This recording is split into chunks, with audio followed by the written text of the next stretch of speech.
What could drive a man to dismember a woman's body and mail the pieces across a nation?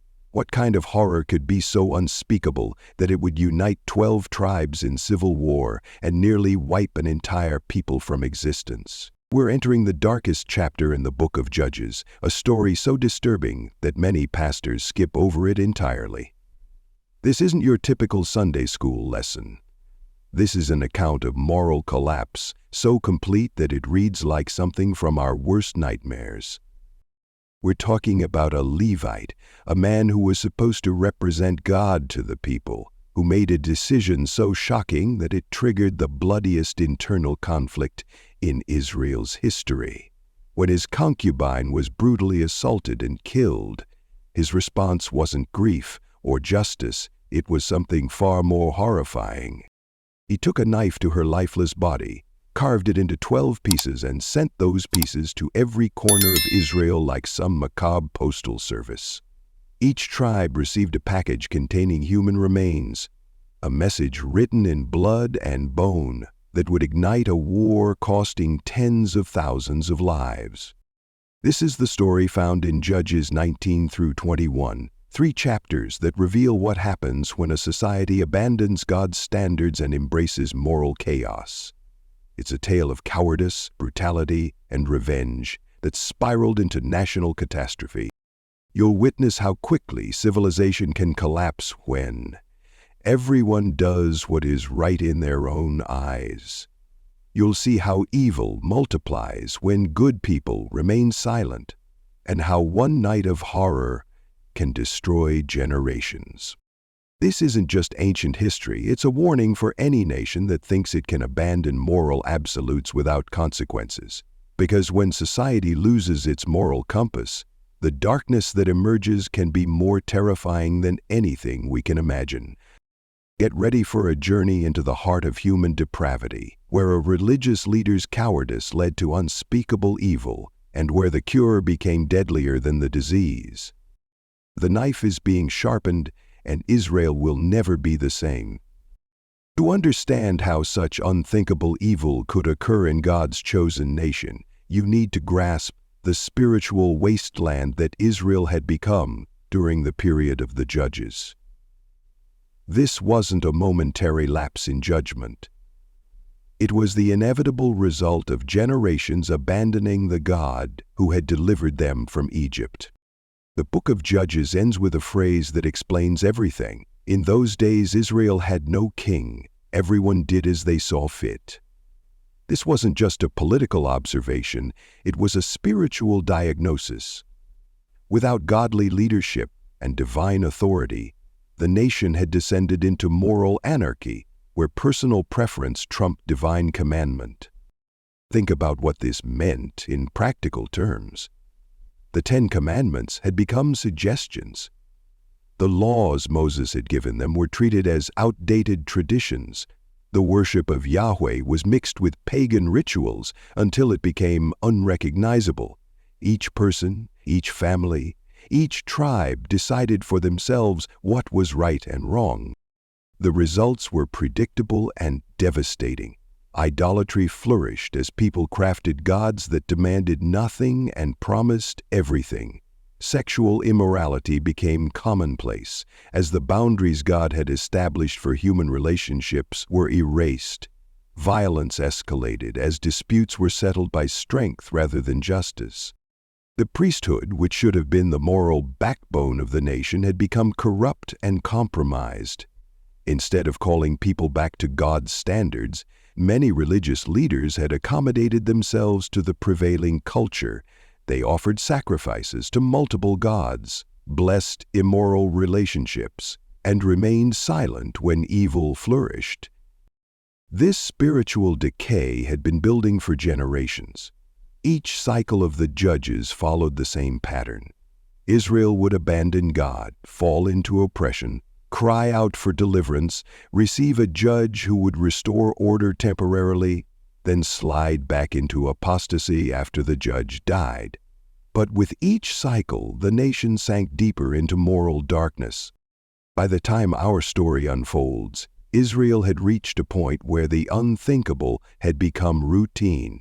Cities that should have been refuges of righteousness had become centers of wickedness. People who claimed to worship the true God lived lives indistinguishable from their pagan neighbors. The Levites, who were supposed to teach God's law and maintain His standards, had largely abandoned their calling. Many had become mercenaries, selling their religious services to whoever would pay them. Others had simply blended into the general population, adopting the same moral compromises as everyone else.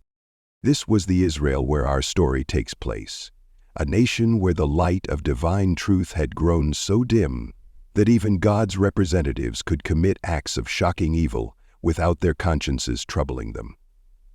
It was a society where the protective barriers of law, custom, and religious conviction had crumbled, leaving people vulnerable to the darkest impulses of human nature.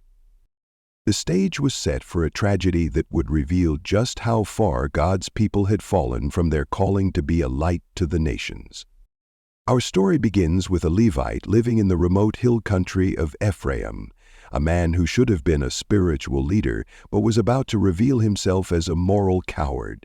He had taken a concubine from Bethlehem in Judah, a relationship that was legal but already showed his compromised standards. A concubine wasn't quite a wife, but more than a servant. She occupied a gray area that reflected the moral ambiguity of the times. This arrangement should have been a red flag about the Levite's character, but in a society where everyone did what was right in their own eyes, such relationships had become commonplace.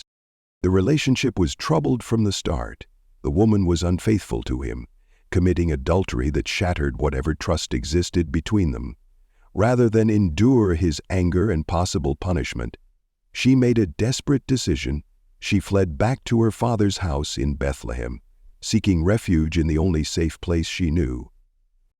For 4 months, she remained there, probably hoping the Levite would forget about her or find someone else. But her hope was misplaced. The Levite decided he wanted her back, not necessarily out of love, but perhaps out of wounded pride or simple possession. A man's concubine running away was a public humiliation that demanded a response. So he saddled his donkeys, took his servant, and made the journey to Bethlehem to speak kindly to her and bring her back. The Hebrew phrase suggests he intended to win her over with gentle words rather than force, but his later actions would reveal the true nature of his character. When he arrived at her father's house, he was welcomed warmly. The father-in-law was delighted to see him, perhaps relieved that his daughter's situation might be resolved without scandal. For 5 days, the older man entertained the Levite with generous hospitality, providing food, drink, and comfortable lodging. But this extended visit had an underlying tension. Each day the father urged the Levite to stay longer, as if he sensed that sending his daughter away with this man might not end well. The repeated delays suggest a father's reluctance to let his daughter return to a relationship that had already proven destructive. Finally, on the 5th day, the Levite insisted on leaving, despite his host's pleas to wait until the next morning. It was already late in the afternoon, a dangerous time to begin a journey through unfamiliar territory. But the Levite was determined to start the trip back to Ephraim with his reclaimed concubine. This decision would prove fatal. Had they stayed one more night in Bethlehem, the horror that followed might never have occurred. But the Levite's impatience and poor judgment set in motion a chain of events that would devastate an entire nation. As they loaded their donkeys and prepared to depart, none of them could have imagined that this journey would end in unspeakable tragedy, civil war, and the near extinction of an entire tribe of Israel. The die was cast, and darkness was waiting down the road. As evening shadows lengthened, the Levite's small party found themselves approaching Jerusalem, or Jebus as it was called then, since it was still controlled by the Jebusites. The servant suggested they stop there for the night, but the Levite refused with words that would soon prove tragically ironic. "We will not turn aside here into a city of foreigners who are not Israelites," he declared. "We will go on to Gibeah." He wanted to spend the night among his own people, among those who worshipped the same God and shared the same heritage.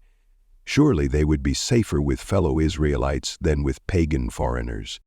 He couldn't have been more wrong. Gibeah was a city of the tribe of Benjamin, nestled in the hills just a few miles north of Jerusalem.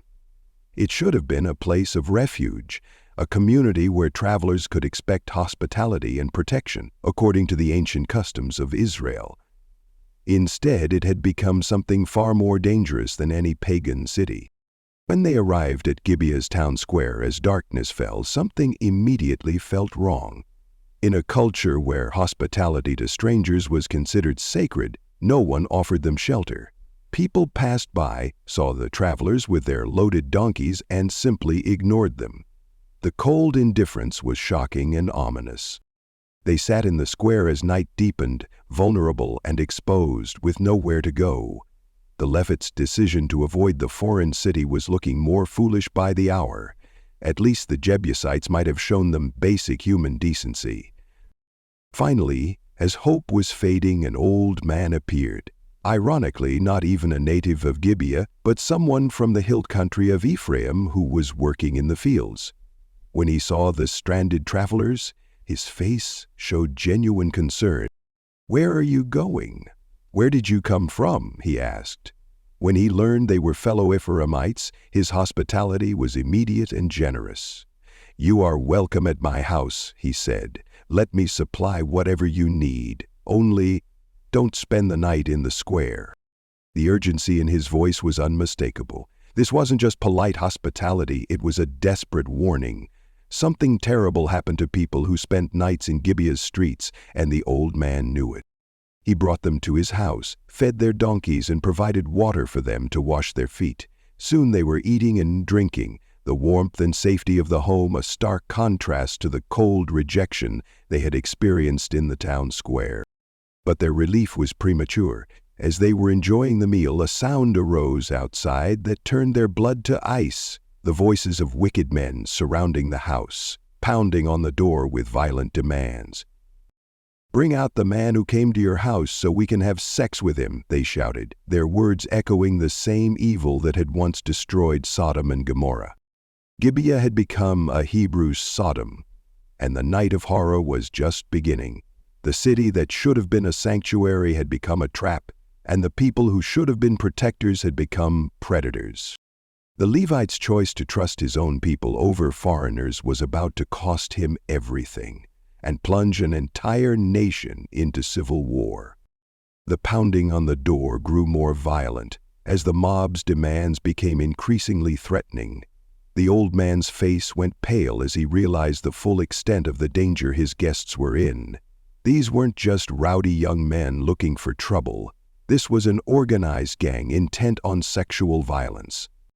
The elderly host stepped outside to face the crowd, his voice trembling as he tried to reason with them. "No, my friends, don't be so vile," he pleaded. "Since this man is my guest, don't do this outrageous thing."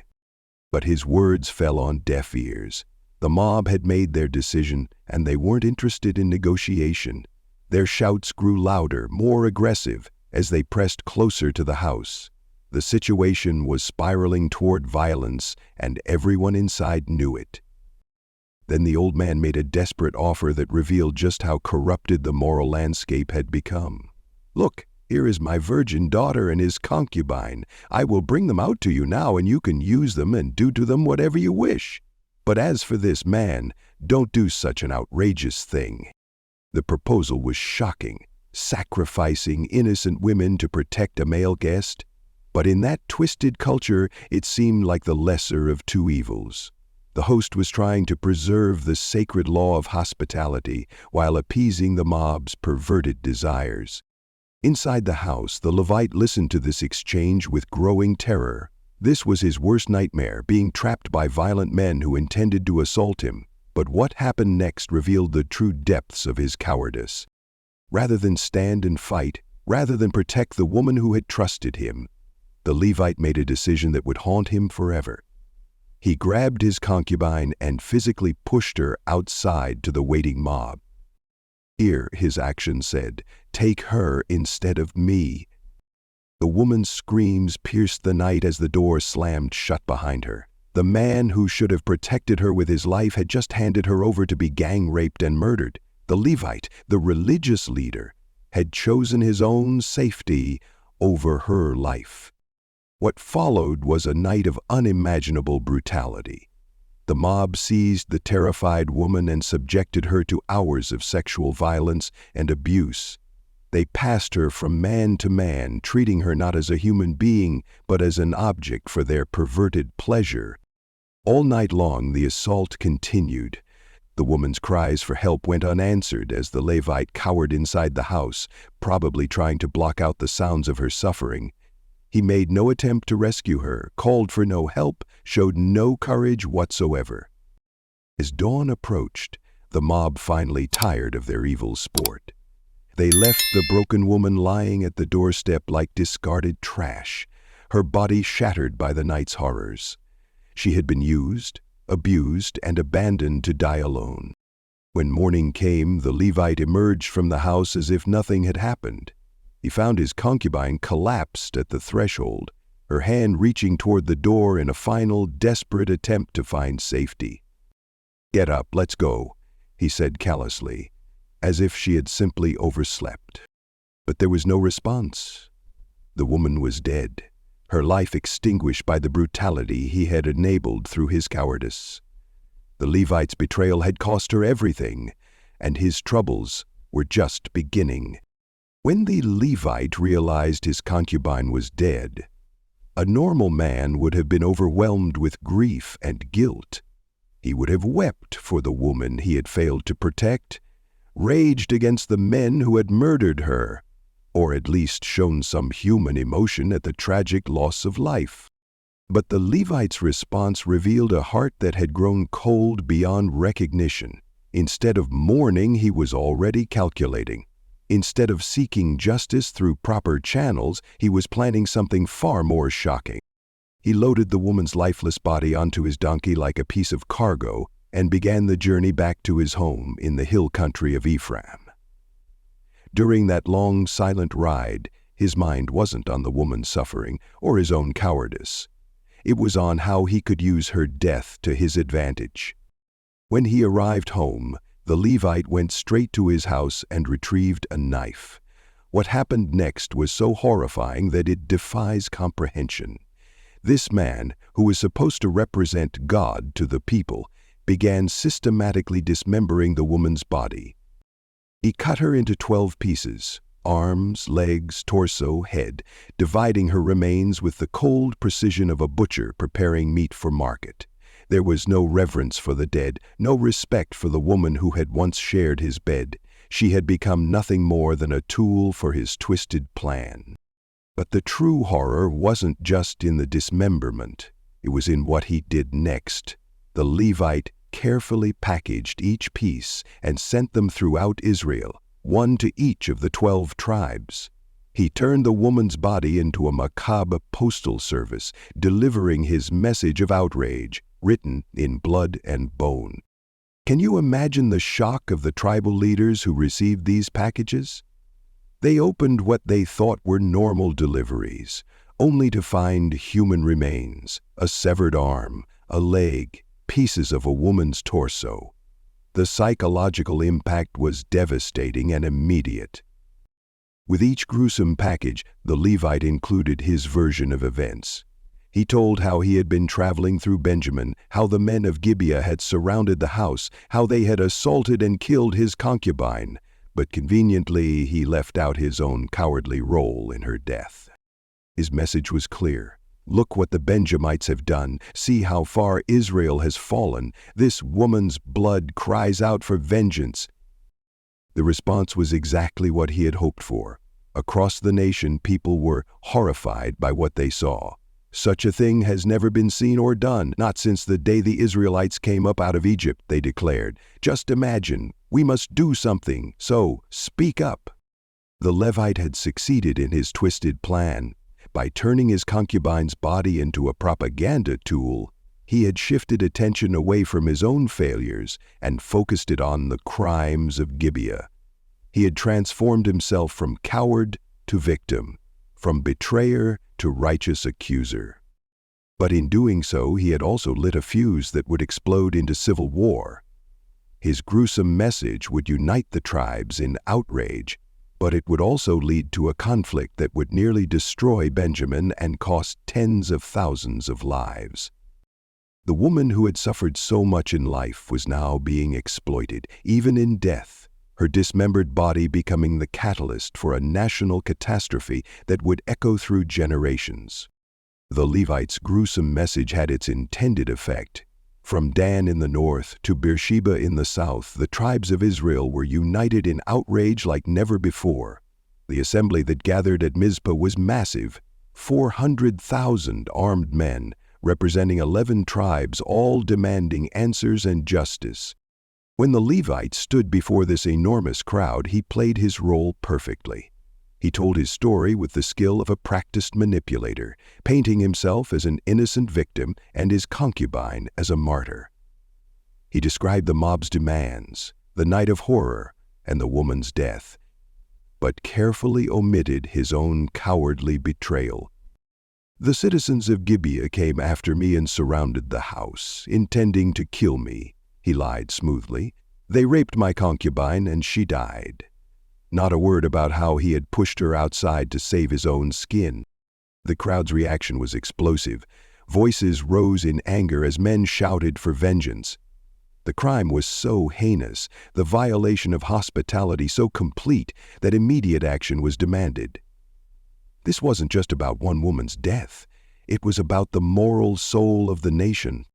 We will not any of us go to his tent, nor will we any of us turn into his house, they declared with one voice. But now, this shall be the thing which we will do to Gibeah. We will go up by lot against it. They sent messengers throughout Benjamin with a simple demand. What about this awful crime that was committed among you? Now surrender those wicked men of Gibeah so that we may put them to death and purge the evil from Israel. The response from Benjamin was swift and defiant. Instead of handing over the guilty men, they chose to protect them. The tribal leaders of Benjamin saw this as an attack on their sovereignty, an attempt by the other tribes to dictate terms to them. Their pride wouldn't allow them to submit. "We will not surrender our own people to you," came their reply. "If you want them, come and take them." It was a declaration of war. Benjamin mobilized 26,000 skilled warriors, including 700 left-handed slingers from Gibeah who could hit a hair's breadth and not miss. They were outnumbered more than 15 to 1, but they were fighting on their home territory and had confidence in their military prowess. The first day of battle was a disaster for the united tribes. Despite their overwhelming numbers, they suffered 22,000 casualties, as Benjamin's warriors used their knowledge of the terrain to devastating effect. The shock was profound. How could God's judgment result in such a defeat? The second day brought more of the same. Another 18,000 Israelites fell before Benjamin's swords and arrows. The united army was beginning to question whether they were truly fighting for justice or if God was somehow opposing them. But on the third day, everything changed. Using a strategy of feigned retreat, the Israelites drew Benjamin's army away from Gibeah, then launched a surprise attack on the city itself. The trap worked perfectly. The slaughter was complete and merciless. 25,000 Benjamite warriors died that day, leaving only 600 survivors who fled to the wilderness. But the victorious tribes weren't satisfied with military victory. They wanted total destruction. They burned Gibeah to the ground, then systematically destroyed every other Benjamite city. Men, women, children, and livestock were all put to the sword. The tribe of Benjamin was virtually extinct, reduced from tens of thousands to a handful of refugees hiding in the rock. The Levites' gruesome message had achieved its purpose, but at a cost that staggered the imagination. Over 65,000 Israelites had died in 3 days of fighting, and an entire tribe had been nearly wiped from existence. Justice had been served, but it had come with a price that would haunt Israel for generations.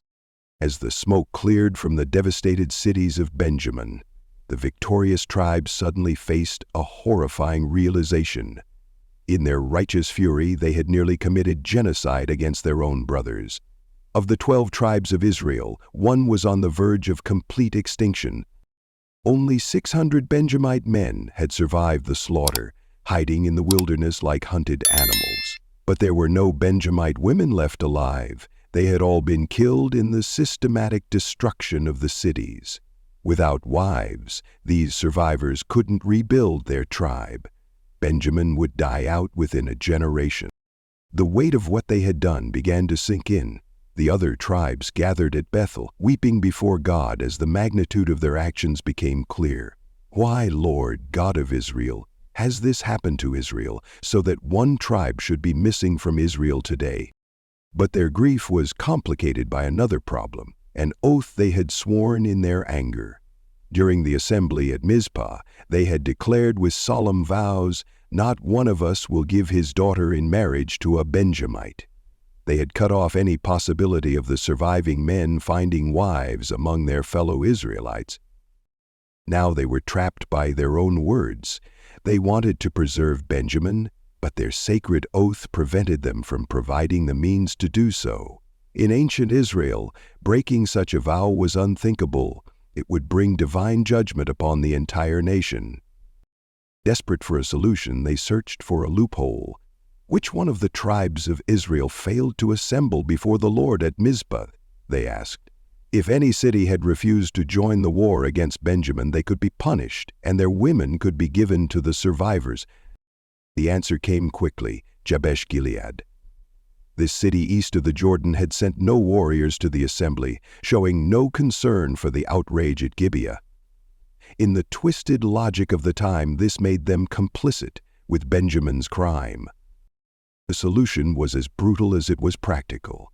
They sent 12,000 of their fiercest warriors to Jabesh-Gilead with orders to kill every man, woman, and child except for the virgin women, who would be spared as potential wives for the Benjamites. The massacre was swift and thorough. The entire population of Jabesh-Gilead was slaughtered, but the soldiers found only 400 virgin women among the dead. It wasn't enough. Benjamin still needed 200 more wives to ensure the tribe's survival. Another desperate plan emerged. The annual festival at Shiloh was approaching, where young women would dance in the vineyards as part of the celebration. The elders devised a scheme that was kidnapping disguised as tradition. "Go and hide in the vineyards," they told the remaining Benjamites. "When the young women of Shiloh come out to join in the dancing, rush from the vineyards, and each of you sees one of them to be your wife. Then return to the land of Benjamin." To make this mass abduction seem legitimate, they prepared an excuse for the fathers and brothers of the kidnapped women. "Do us the favor of helping them, because we did not get wives for them during the war. You will not be guilty of breaking your oath because you did not give your daughters to them." The plan worked exactly as intended. During the festival, 200 young women were violently seized and carried off to become unwilling brides to men whose tribe had just been decimated in war.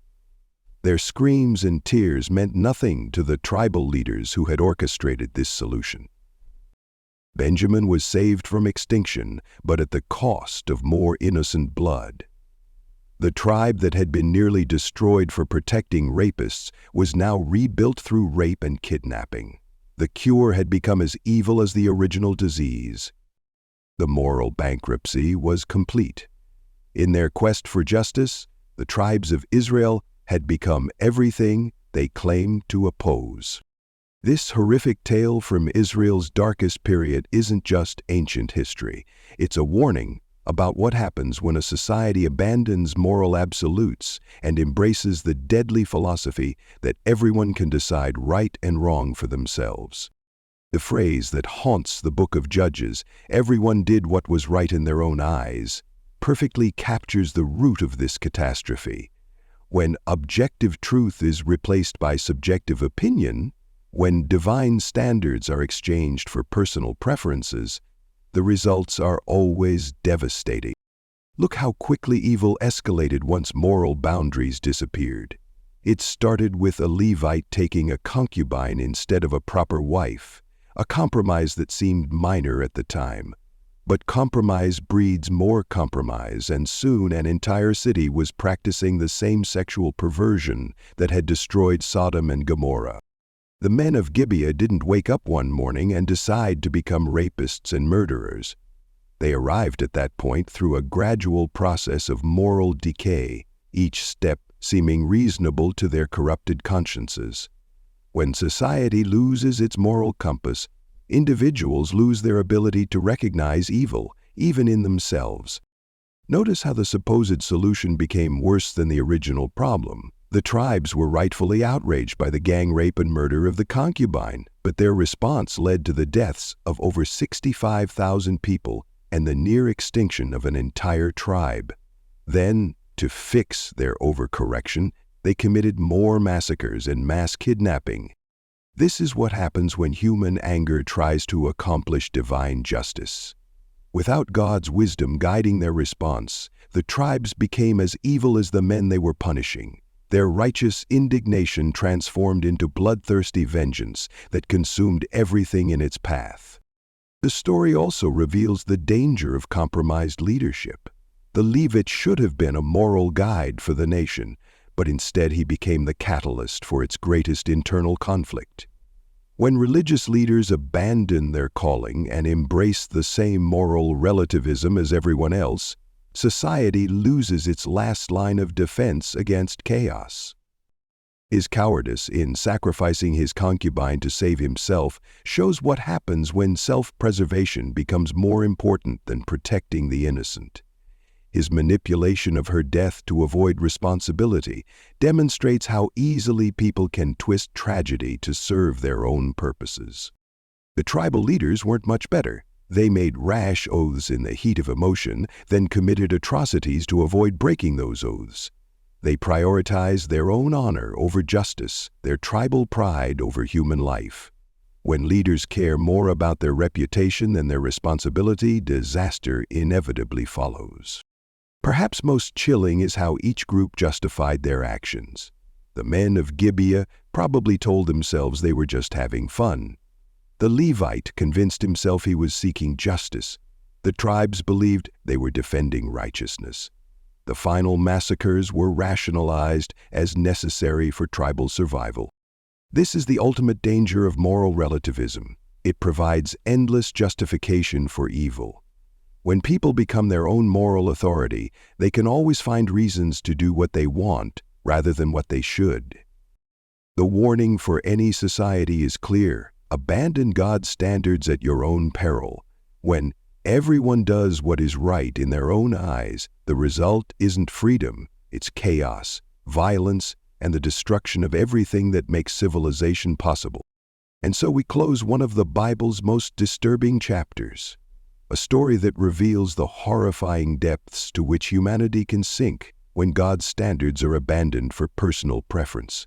What began with one man's cowardice ended with tens of thousands dead and an entire tribe nearly extinct.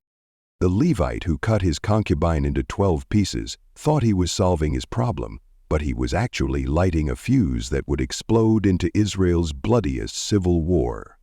His gruesome message united the nation in outrage, but it also unleashed a cycle of violence that consumed everything in its path.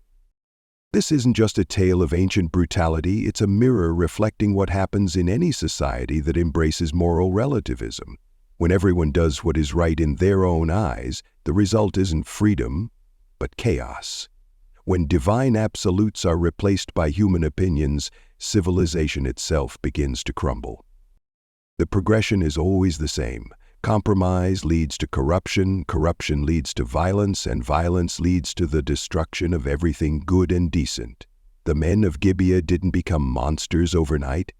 They arrived there through a gradual process of moral decay that seemed reasonable at each step. But here's what makes this story so relevant today. We're living in our own everyone did what was right in their own eyes moment. Our culture increasingly rejects objective truth, divine authority, and moral absolutes in favor of personal preference and subjective experience. The warning signs are everywhere. Leaders who should provide moral guidance instead accommodate themselves to popular opinion. People justify evil by redefining it as good. Society's protective barriers of law, custom, and religious conviction are being systematically dismantled. The question isn't whether we'll face consequences for abandoning God's standards, it's how severe those consequences will be and whether we'll recognize them before it's too late. This story challenges every one of us to examine our own hearts.